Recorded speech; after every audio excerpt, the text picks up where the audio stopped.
3, Book 2, The Book of the Traveler of the Worlds, Canto 7, The Descent into Night, page 208, fourth line. Agony and danger stalked their trembling prey, and softly spoke as to a timid friend. Attack sprang suddenly, vehement and unseen. Fear leaped upon the heart at every turn, and cried out with an anguished, dreadful voice. It called for one to save, but none came near. All wearily walked, for death was ever close. Yet caution seemed a vain expense of care, for all that guarded proved a deadly net. And when, after long suspense, salvation came, and brought a glad relief, disarming strength, it served as a smiling passage to worse fate. There was no truce and no safe place to rest. One dare not slumber or put off one's arms. It was a world of battle and surprise. All who were there lived for themselves alone. All warred against all, but with a common hate, turned on the mind that sought some higher good. Truth was exiled lest she should dare to speak, and hurt the heart of darkness with her light, or bring her pride of knowledge to blaspheme the settled anarchy of established things. Then the scene changed, but kept its dreadful core.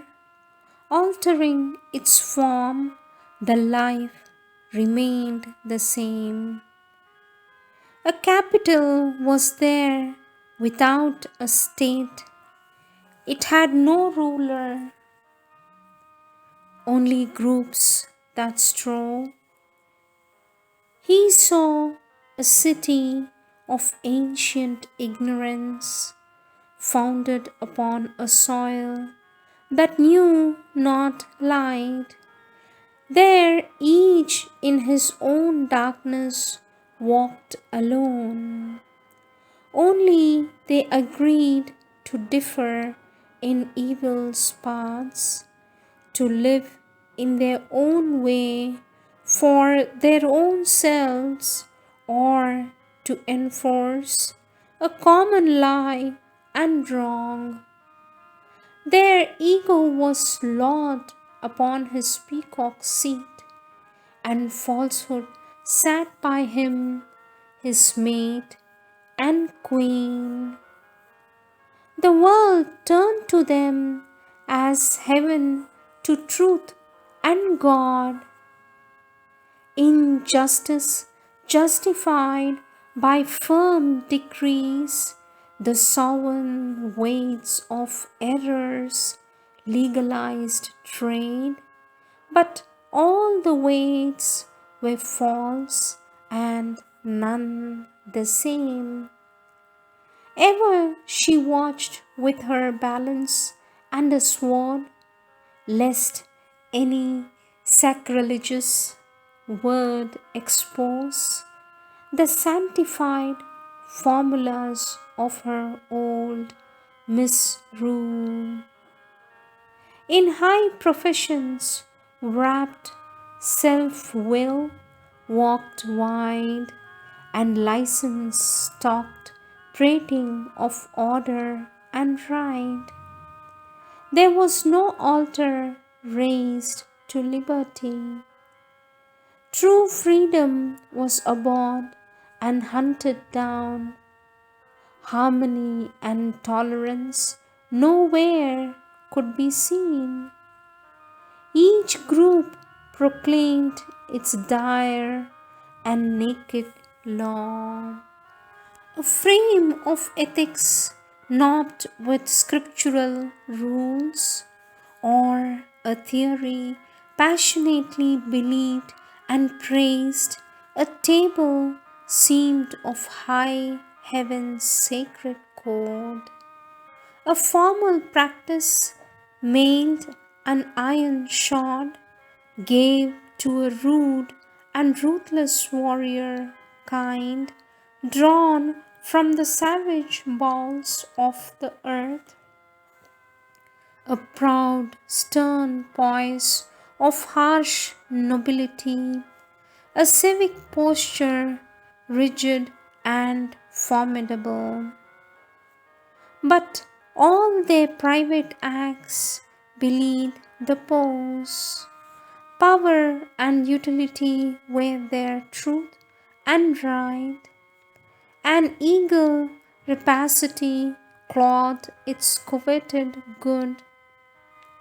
Beaks, specked, and talons tore all weaker prey. In their sweet secrecy of pleasant sins, nature they obeyed, and not a moralist god. Inconscient traders in bundles of contraries, they did what in others they would persecute.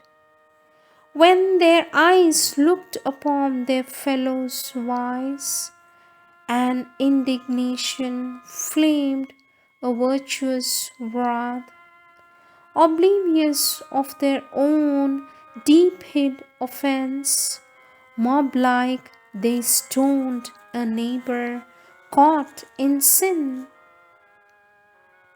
A pragmatist judge within passed false decrees, posed worst iniquities on equity's base, reasoned ill actions just, sanctioned the scale of the merchant ego's interest and desire.